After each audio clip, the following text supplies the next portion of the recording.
할렐루야. 오늘 우리가 함께 나눌 말씀의 제목은 버릴 것과 취할 것. 버릴 것과 취할 것입니다.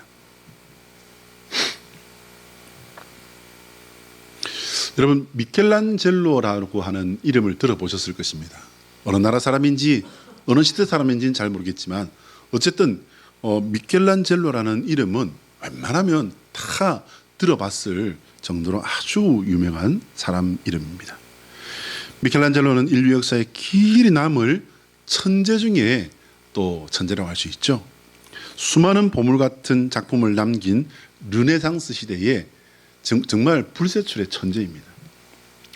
그는 이탈리아 출신으로서 조각과 건축가 그리고 화가, 시인으로 유명합니다. 오늘 그가 조각한 유명한 다비드, 우리가 소위 말하는 다윗으로 말하는데요. 다비드라고 하는 이 조각 작품에 얽힌 일화를 잠시 소개하려고 합니다. 맨 끝에 있는 저 남자가 홀로 서 있는 저 작품이 다비드라고 하는 조각상입니다.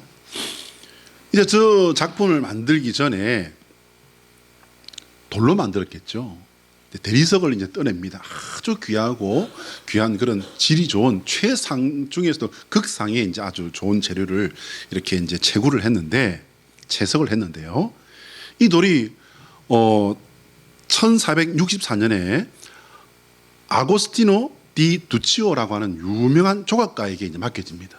작품을 하나 만들어 주십시오라고 이렇게 의뢰가 되었는데, 그는 그 돌을 보고서 고민하다가 결국은 못 만들고 그냥 반납을 하고 맙니다. 저 못하겠습니다 라고 반납을 합니다. 그리고 이제 8년 뒤에 안토니오 로셀리노라고 하는 조각가에게 이 돌이 다시 이제 의뢰가 됩니다. 작품을 하나 만들어 주십시오 라고 이렇게 이야기를 합니다. 그런데 이 작가도 아무리 고민을 해봐도 이게 마땅한 작품이 나오질 않는 거예요. 아마 그 이유가 있었겠지요. 그런데 이제 이 미켈란젤로라고 하는 사람에게 이 작품이 이제 의뢰가 됩니다. 했더니 이 미켈란젤로가 다윗이라고 하는 이름을 붙여서 이 조각상을 내어놓게 됩니다. 그리고 이제 이 작품은요, 지금 여러분 우리가 이제 성지순례라고 해서 가서, 사실은 성지순례라기보다는 로마 쪽에 간다는 것은 교회사 순례가 많습니다. 근데 이제 이 성지순례라고 가서 우리가 보는 그 다비드상은요, 모조품이에요. 이미테이션. 근데 이게 이제 얼마나 이게 중요한 보물이냐면요, 거의 인류 역사에 길이 남는 보물 중 하나라고 이렇게 말할 수 있습니다. 근데 이 다비드상은요, 여러분 다윗이 어떤 사람입니까? 다윗이 한낱 목동이었던 사람이 백성들 사이에 사울은 천천히요, 다윗은 만만히로다 해가지고서 그냥 그때부터 이제 사단이 벌어져 버리잖아요. 그런데 여러분, 다윗이 그렇게 뜨게 된 이유가 뭐죠?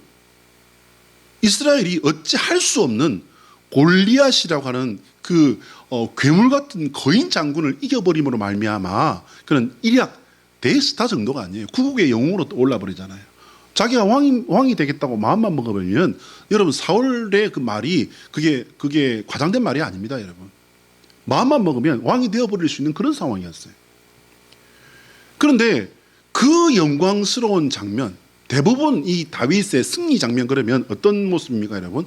칼을 손에 들고 잘라낸 골리앗의 머리를 들고 이렇게 눈에 힘을 주고 있는 그런 장면 아니겠습니까? 그런데 여러분, 지금 저 다윗상을 보시기 바랍니다. 전혀 달라요.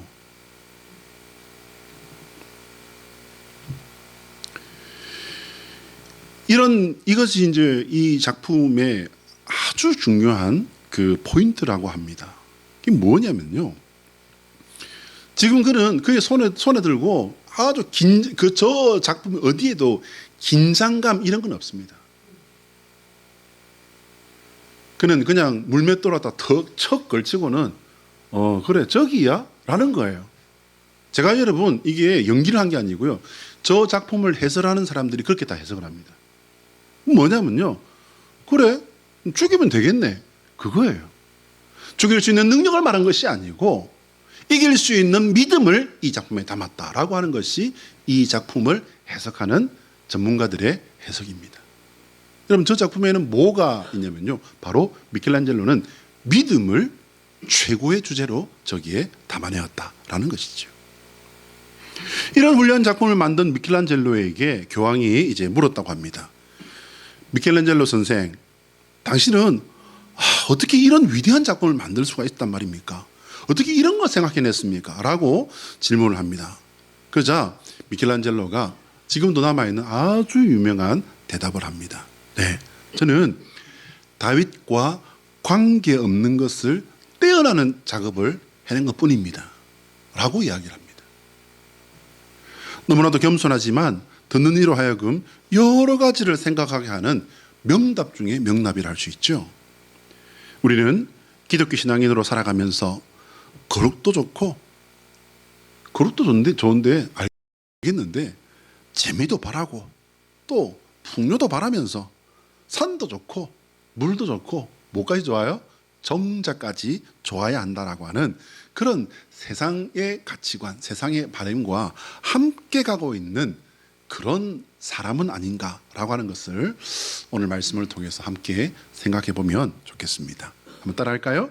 하나님의 소원은 우리가 예수 그리스도 안에서 더하기 빼기를 잘하는 성도가 되는 것이다.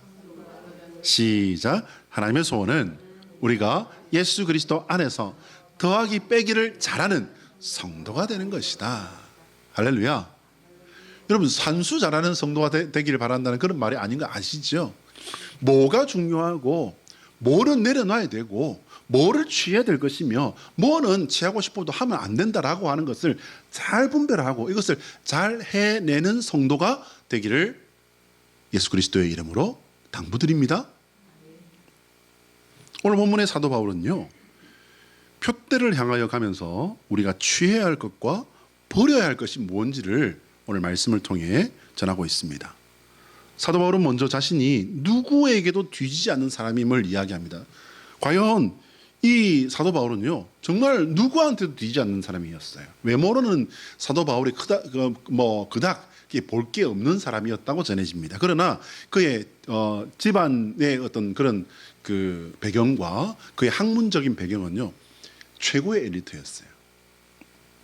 오죽하면 그는 4절에서 나도 육체를 신뢰할 만하며 라고 이렇게 얘기합니다.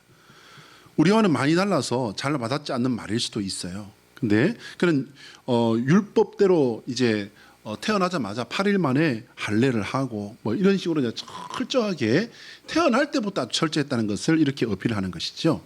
태어나서 8일 만에 할례를 했고 베냐민 집하고 히브리인 중에 히브리인이라는 거예요. 그러니까 자기는 누구 앞에서도 기죽지 않을 수 있을 만큼 내놓을 것이 있는 사람이다. 그 얘기를 하고 있는 것입니다. 율법으로는 누구도 따라올 수 없는 바리새인이기까지 했단 말이죠. 그는 그 시대로 볼 때에 최고 엘리트에 속하는 사람이었어요. 여러분 주변에 서울대 나온 사람들, 연고대 말고 서울대 나온 사람 한두 명 뭐 다 있잖아요. 그런데 여러분 뭐 서울대 어떻게 말하면은 아이고 뭐 우리 집안에 뭐 누구도 뭐 서울대 법대 나왔는데라고 얘기하잖아요. 그 사람이 자랑스럽기 때문에 말하는 거예요? 아니면은 치욕스럽기 때문에 부끄럽기 때문에 말하는 거예요? 자랑스럽기 때문에 말하는 건 아니겠습니까? 네, 이렇게 누구나가 다 아유 우리 집에 바울 같은 사람 바울이 있다고. 우리 바울은 정말 최고 중에 최고라고 이렇게 말할 수 있는 그런 사람이었습니다. 가말리엘이라고 하는 당시 가장 저명한 학자의 제자이기도 했어요. 가말리엘이 누구냐면요, 이 유대 역사에 힐렐 학파라는 게 있습니다. 아주 유명한 랍비입니다. 그러니까 말하자면은 유명한 랍비 정도가 아니고 정확하게 이 힐렐에 대해서 말할 것 같으면요, 위대한 랍비라고 말하는 것이 맞습니다. 그래서 이 힐렐 학파라고 하는 것을 형성한 이 힐렐이라고 하는 랍비의 손자가 가말리엘이에요. 근데 이 가말리엘은 그냥 큰 위인의 손자가 아니라 이 가말리엘이라는 이 사람도 그 학풍의 대를 이을 만큼 위대한 학자로 통하는 그런 사람이었습니다. 그런데 사도 바울이 누구였다고요? 그 사람의 제자였다고요. 바울은 그런 유명한 사람 밑에서 율법을 공부하고 훈련받은 율법 학자이고 바리새인이었습니다. 그는 유대 율법보다 예수를 메시아 그리스도로 믿고 따르는 예수의 제자들을요 모조리 잡아 죽이겠다고 여러분, 박해가 아니에요, 여러분. 박해는 이제 시작하는 게 박해였고 그의 목표는 뭐였을까요? 박멸이었습니다. 박멸. 거기에 앞장선 사람이었습니다. 그는 율법으로 말미암은 의를 믿고 또한 그것을 신봉하는 철저한 유대주의자였습니다. 오늘 본문에 의하면 이것을 모조리 다 내려놓았다라고 얘기한 겁니다. 그의 자랑스러운 혈통, 그가 노력하며 일궈낸 학자로서의 명성과 자존심, 그리고 바리새인으로서 자신이 확신하고 지켜온 신앙적 확신까지 모두 다 내려놓았다. 그런데 여러분, 그 내려놓았다는 말이요, 얼만큼 이것을 강력한 마음에 굳은 의지를 다졌는지 그가 사용한 그 단어를 가지고서 그는 정말 극단적으로 표현을 합니다. 내려놓는다는 그 결단으로 인해서 이전에 자랑거리였던 것들을 뭘로 말합니까? 배설물로 말합니다. 그럼 배설물이 뭐죠? 똥이에요, 똥. 왜 배설물로까지 그가 여긴다고 말했을까요? 바울의 성격이 좀 극단적인 편이라서 그런 말을 사용했을까요? 7절 말씀에 의하면 구원의 요건인 것으로 여겼던 것들이 사실은 구원으로 연결할 수 없는 것들이기 때문에 해로운 것들임을 깨달았다는 말이에요. 깨달았기 때문에 그것을 과감하게 내려놓는 게 아니라 아예 그냥 똥으로 여겼다라고 말을 하는 것입니다. 여러분, 율법이 왜 똥이에요? 율법이 왜 해로워요? 여러분, 율법도 해로울 수 있습니다. 도덕 윤리가 해로울 수 있나요, 여러분? 예, 해로울 수 있습니다. 그것으로 말미암아 이것에 극단적으로 치우쳐서 이제 기독교와 이것이 부딪혔을 때 조선시대 때 어떤 일이 일어났습니까, 여러분? 우리 개신교는 아니었지만은 이제 로만 가톨릭이 우리나라에 100년 먼저 들어왔지 않습니까? 그들에게 어떤 일이 일어났나요? 온 조선 천지를 다 뒤져서 천주악이라고 해서 예수를 믿는 사람들 다 끌어다가 죽였습니다. 뭐 때문에요? 도덕, 윤리에 어긋난다는 거예요. 조상을 섬기지 않는 상놈 중에 상놈이다. 이 사람들은 우리 사회의 악이다. 그래서 다 끌어다 죽였잖아요. 구원과 관계없거나 혹은 경우에 따라서는 구원과 멀어지게 하는 역할을 한다면 그것은 해로운 것이라는 겁니다. 무엇에 해롭다는 거예요? 사회적으로는 세상의 기준으로 볼 때는 전혀 해로울 게 없어요. 전혀 문제될 게 없습니다. 오히려 지켜야 할 것입니다. 그런데 이것이 무엇과 부딪힐 때, 구원과 부딪힐 때, 구원을 가릴 때, 구원으로부터 우리를 멀어지게 할 때 그것은 무엇으로부터 해롭다는 거예요? 구원에 대해서 해로운 것이다 라는 말씀이 되는 것입니다. 유대인들은 자신들이 유대인, 선민이기 때문에 당연히 구원받는다라고 이렇게 생각한다고 합니다. 여러분, 근데 이건 지금도 마찬가지예요. 그런데 사도 바울이 예수님을 만나고 보니까 유대인이라서 구원받는다는 것이 아님을 알게 된 겁니다. 또한 율법으로 말미암아 의롭기 때문에 받는 것도 아니라는 거예요. 여러분, 율법으로 의롭다라고 할 것 같으면 어느 선까지 의로워야 됩니까? 완벽해야 됩니까? 그렇다고 칠 것 같으면 구원받을 사람은 단 한 명도 존재하지 않습니다. 존재할 수가 없습니다. 바울은 그걸 알게 된 거죠. 구원은 오직 예수님을 나의 그리스도로 믿고 그 믿음 위에 부으시는 하나님의 은혜로 말미암아 받는 것임을 깨달았습니다. 깨달으시길 바랍니다. 믿으시길 바랍니다. 이것을 끝까지 붙드시는 저와 여러분의 믿음이 되시기를 예수 그리스도의 이름으로 축복합니다. 사도 바울은요, 그때부터 이전의 모든 것을 내려놔 버립니다. 예수 그리스도를 아는 지식을 선택합니다. 우리 8절 같이 한번 읽어볼까요? 8절 보시면요, 내 주 그리스도 예수를 아는 지식이 가장 고상하기 때문이다 라고 이렇게 이유를 말합니다. 이 부분을 직역을 해보면요, 헬라어 직역을 해보면 이렇게 됩니다. 내 주 예수 그리스도를 아는 지식이, 여러분 이거 중요해요, 가장 탁월하기 때문이라는 거예요. 가장 탁월하기 때문이다. 이게 제일 나은 것 중에 속한다, 제일 나은 것 중에 하나다 라고 말한 게 아닙니다. 여러분, 이 이상은 없다는 거예요. 이런 걸 뭐라고 합니까, 여러분? 최고의 가치를 말한 것인데 그것은 바로 진리임을 주장한 것입니다. 진리. 우리 표준 세번역으로 본문 8절과 9절을 다시 한번 읽어보겠습니다. 앞에 뜹니다. 표준 세번역으로 8절과 9절 다시 읽어요. 시작. 그뿐만 아니라 내 주 예수 그리스도를 아는 지식이 가장 고귀하므로 나는 그 밖에 모든 것을 해로 여깁니다. 나는 그리스도 때문에 모든 것을 잃었고 그 모든 것을 오물로 여깁니다. 나는 그리스도를 얻고 그리스도 안에 있는 사랑으로 인정받으려고 합니다. 나는 율법에서 생기는 나 스스로의 의가 아니라 그리스도를 믿는 믿음으로 말미암아 오는 의 곧 믿음에 근거하여 하나님에게서 오는 의를 얻으려고 합니다. 할렐루야. 여러분, 율법으로 말미암아 바른 생활로 말미암아 착한 행동이나 착한 말로 말미암아 우리가 얻는 것이 있습니까, 여러분? 왜 얻는 것이 없겠어요? 얻는 것이 많지요. 좋은 사람, 훌륭한 인격을 가진 사람, 머리에 뭔가 개념이 든 사람, 이런 말들, 이런 인정을 받을 수 있죠. 어디로부터 옵니까? 사람으로부터 옵니다. 세상으로부터 옵니다. 그러나 하나님께서는요, 하나님께서는 우리가 아무리 의롭게 말을 해도 내 안에 있는 불만과 내 안에 있는 불평과 내 안에 있는 스트레스와 이로 말미암아 내가 나 자신도 모르게 품었던 그런 부정적인 마음들과 이 모든 것들을 가지고서 어떻게 합니까? 똑같이 저울질을 해버립니다. 그래서 성경에 뭐라고 말씀되어 있습니까? 하나님은 우리의 마음의 중심을 아시는 분이니라.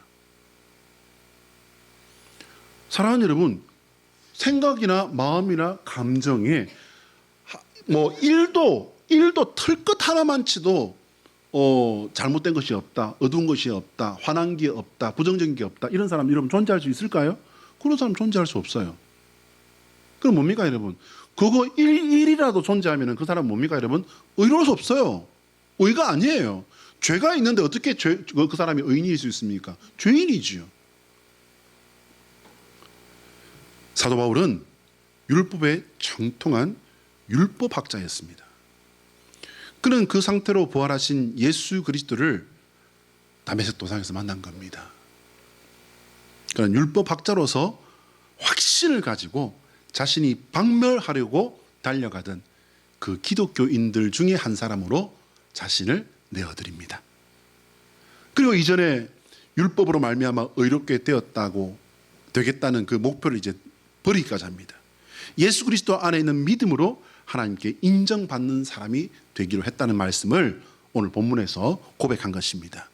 놀랍게도요, 사도 바울은 그 믿음으로 바라보아야 할 것들을 깨닫는 것을 이제 쭉 설명을 합니다. 여러분, 길지 않습니다. 어려운 것도 아닙니다.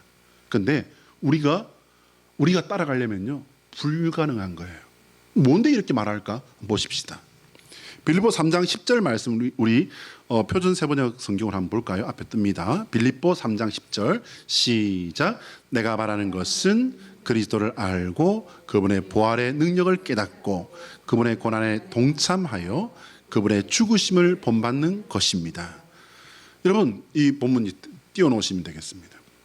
사도 바울은요, 그리스도를 아는 것을 모든 마음과 모든 생각의 모든 삶의 중심으로 딱 꼽아놓습니다. 이게 움직이면 안 돼요, 여러분. 그리스도를 아는 것, 여기서 이 아는 것은 뭡니까, 여러분? 이 안다는 것은 뭐냐면요, 그노시스예요. 가장 깊은 알을 말하는 것입니다. 히브리어로 말할 것 같으면 야다라고 할 수 있습니다. 야다는 뭡니까, 여러분? 부부가 서로를 아는 거예요. 부부가 남남처럼 좋은 것만 봅니까? 아니죠, 여러분. 부부가 아는 것은 가장 깊은 것을 아는 거예요. 그런데 사실은 그노시스라는 것은 뭐냐면 더 큰 것을 말할 수 있습니다. 더 깊은 것을 아는 것을 말할 수 있습니다. 자, 여러분, 그러면 그리스도를 어떻게 한다는 거예요? 가장 깊은 알므로 알기를 바란다는 것입니다. 그러면서 어떻게 살아가겠다? 예수 그리스도를 아는 것을 중심으로 해서 예수님의 부활의 능력을 깨닫고 그분의 고난에 동참하며 그분의 죽으심을 본받는 것. 여러분, 이게 믿음이라는 거예요. 바울은 이렇게 믿겠다는 거예요. 바울은 이렇게 살겠다고 말한 것입니다. 그럼 오늘 여러분, 우리가 기본적으로 생각하는 믿음과는 너무 멀어서 여러분, 이 놀랍지 않습니까? 우리가 말하는 믿음은, 우리가 생각하는 믿음은 어때야 돼요? 내가 고민이 될 때 그 고민 풀어주고, 내가 돈이 없을 때는 돈으로도 채워주고, 내가 고생을 할 때는 그 문제 풀어주고, 내가 어려움 당했을 때는 당연히 그거 깨워주고, 내가 길이 닫혔을 때는, 문이 닫혔을 때는 어떻게 해야 돼요? 내가 믿는 그 신이기 때문에 내가 믿는 그 신께서는 그 길을 열어줘야 되고, 내 자식이 안 되면은 내 자식을 살려줘야 되고, 내 자식이 하고 싶다면 취직해야 되고. 뭐예요? 속으시면 안 돼요, 여러분. 우리가 바라고 우리가 지금 믿는다라고 하는 그 믿음 안에서 가지고 있는 그 모든 소원들은요, 조금만 나를 객관적으로 한 발짝만 물러나서 보면요, 그 모든 것들은 이 세상에서 다 끝나버리는 것들을 내가 소원하고, 내가 간절히 바라고, 내가 희망하고, 안 되면 내가 불평하고 분노하는 것들이, 여러분 사실은 한 발짝만 딱 물러나서 보면 뭐라고요? 다 세상에서 끝나버리는 것들이에요. 근데 하나님께서 주시는 것은 무엇입니까? 우리가 예수님께서 열어놓으신 그 길을 따라가는 거예요. 예수님께서는 우리에게 참 진리, 구원 생명의 길을 우리에게 알려주신 것이 아니라 그 길을 열어주셨어요. 알려주시고 나서 그 길을 십자가를 통해서 열어주신 겁니다. 그래서 바울이 말한 겁니다. 부활의 능력을 말한 거예요. 바울은 자신이 확신하고 최고의 가치라고 알던 것들을 버려야 한다고 말합니다. 오늘 여러분, 우리가 지금 가지고 있는 것도 사실은 갖고 있어도 되는지 생각해 보셔야 됩니다. 그것은 예수 그리스도를 아는 진짜 최고의 지식으로 대치되어야 한다는 거예요. 대치가 뭡니까, 여러분? 대치된다는 것은 이전 것이 있던 그 자리에 새로운 것으로 바꿔놓는 것을 말하는 것이 바로 대치입니다. 율법의 의로 말미암아 당연히 구원만 받는다라고 믿던 그 잘못된 믿음을 버리고 예수님을 유일하고 참된 구원의 주님 그리스도로 믿는 믿음으로 대치, 바꿨다라는 것을 고백하는 것입니다. 그리고 이제 예수님을 그리스도로 믿는 믿음으로 말미암아 가져야 할 것이 10절의 말씀이에요. 예수님의 부활의 능력을 깨닫고 주님의 고난에 동참하며 그분의 죽으심을 본받는 것. 여러분 듣기만 해도 이거 부담스럽고 무시무시하지 않습니까? 바울이 말한 예수님의 그 부활의 권능은요, 부활하셔서 성도와 함께 하시는 능력을 말하는 거예요. 이거 여러분 많이 들으셨죠? 임마누엘의 주님을 말하는 것입니다. 예수님께서 부활하셔서 우리와 함께 하시는 그분의 능력을 삶 속에 체험하는 성도 되시기를 축복합니다. 예수님은 어제나 오늘이나 영원히 우리와 함께 하시는 임마누엘의 주님이십니다. 바울은 예수님의 고난에 동참하는 삶을 사모한다라고 말합니다. 여러분 이거 제정신이에요? 예수님이 어떤 고난 당하셨는데요? 말로는 다 설명할 수 없는 치욕과 고난을 당하셨어요. 사실 3년간의 그 공생애를 보면요, 예수님께서 편하셨던 적이 있었습니까? 피곤할 뿐만 아니라 사람들에게 우겨쌈을 당하고, 어떤 사람들이 와서 내 소원을 들어주십시오, 나를 고쳐주십시오, 선생님이라고 말하는 사람도 있었지만 어떻습니까, 여러분? 가장 그 사람들도 중요하지만은 사실상 그 사회의 주된 헤게모니를 쥐고 있는 사람들이 와서 어떻게 했죠? 시험하고 예수님 죽이려고 했지 않습니까? 근데 사도 바울은 그것을 모를 리가 없는데 그런 삶을 사모한다라고 말하는 거예요. 성도가 예수님을 따라 산다는 것은 그 자체가 고난일 수밖에 없습니다. 왜냐하면 성도의 삶의 자리가 세상이기 때문이에요. 세상을 창조하신 분도 그 세상을 다스리는 분도 여호와 하나님이시지만 세상은 처음부터 그랬고 지금도 그러하며 주님 오시는 그날까지 하나님을 부인하고 거역하며 하나님을 대적하는 곳이기 때문입니다. 그렇기 때문에 세상을 살아가는 성도가 하나님을 따르며 충성한다는 것은 고난일 수밖에 없다는 사실을 잊지 마시길 바랍니다. 마지막으로 바울은요, 예수님의 죽으심을 본받아야 한다라고 말합니다. 첩첩삼중입니다. 갈수록 가관입니다. 이 말씀은요, 고난에 참여함과 같아 보일 수도 있어요. 이 말씀은 내 옛사람의 죽음을 말하는 것입니다. 예수님을 그리스도로 믿는 것은 예수님께서 십자가에 달리시며 가져간 나의 옛사람이 죽는 것을 말하는 것입니다. 예수님을 믿기 이전에 자연인으로서 나는 죽어야 신앙인인 내가 살아난다는 것입니다.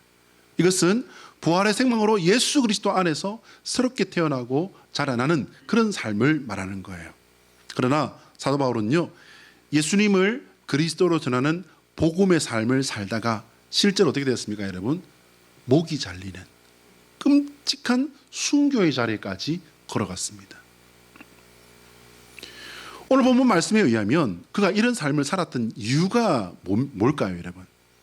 예수님께서 주시려고 부르신 상을 받기 위함이다라고 사도 바울이 설명하고 있습니다. 그러면 그 상이 뭘까요, 여러분? 우리가 구원받는 것과 이것은 다른 겁니다.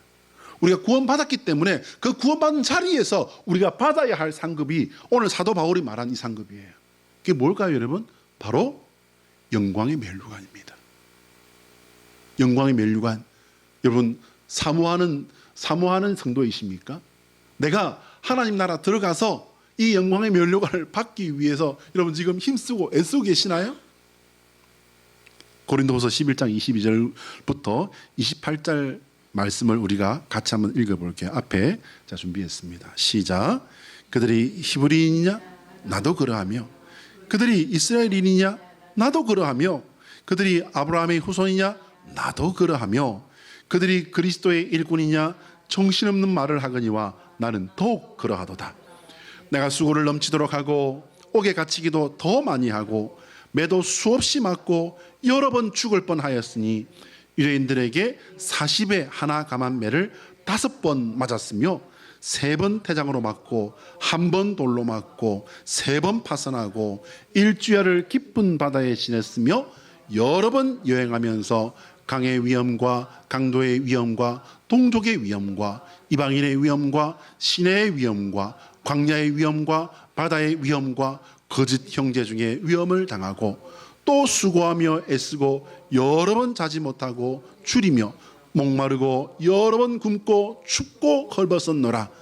이 외의 일은 고사하고 아직도 날마다 내 속에 눌리는 일이 있으니 곧 모든 교회를 위하여 염려하는 것이라. 할렐루야. 지금 사도 바울이 어떻게 하고 있습니까, 여러분? 세상적인 기준으로 본다면 사도 바울은요, 광인이에요. 그냥 미친 사람이에요. 왜요? 세상 사람들이 볼 때는 누구도 함부로 범접조차할 수도 없는 최고의 엘리트. 그냥 그대로 가면은 그 유대 사회를 이끄는 지도자의 한 사람으로 살 수 있는 그걸 갖다가 어떻게 했습니까? 하루아침에 내팽개쳐버렸어요. 여러분, 이 사도 바울이 어떤 사람이었기에 이 그리스도인들을 잔멸하는 권세를 최고 지도자 그룹으로부터 받았을까요? 인정받는 사람이었다는 뜻 아닐까요? 근데 그는 그것을 하루아침에 내던져 버립니다. 사랑하는 여러분, 우리는 세상에 살면서 선택을 해야 됩니다. 바르게 선택하시기 바랍니다.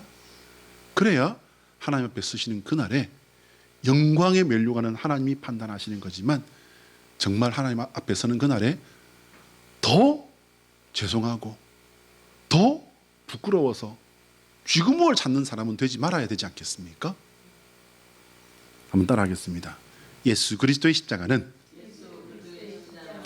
영광의 면류관을 향한 유일한 길이다. 시작. 예수 그리스도의 십자가는 영광의 면류관을 향한 유일한 길이다. 믿으시면 아멘. 서두에 말씀드렸던 미켈란젤로는요, 아직 작업을 시작하기 전에 대리석 덩어리를 보고 그 유명한 작가들도 그냥 못하겠습니다 하고 이렇게 내려놓은 그 대리석 덩어리를 보고요, 어떤 소녀에게 그렇게 말을 했다고 합니다. 얘야, 저 속에는 천사가 갇혀 있어. 여러분, 그 시대가 알아주는 그 대단한 작가들도 그냥 어떻게 두 손 두 발 다 들어버린 그 돌덩어리를 보고서 어떻게 그런 말을 했을까요? 그리고 그는 다윗과 관계없는 것들을 하나하나 깎아내고 털어내었더니 인류 역사에 길이 남는 보물 중에 보물이 탄생했다는 것입니다. 사랑하는 여러분, 우리는 성도입니다. 성도는요, 하나님 앞에서 예수님과 가장 닮은 모습으로 자신을 조각해 나가는 사람입니다. 내 모습에 예수님과 닮지 않은 것이 어디 있습니까? 아시지요? 나의 말에 예수님과 닮지 않은 것이 무엇인지 아실 겁니다. 내 생각에, 내 마음에 예수님과 닮지 않은 것이 있습니까? 우리가 이것을 잘라내고 깎아내는 것은요, 결코 쉬운 일이 아니에요. 예, 그것은 하나님께서도 아십니다.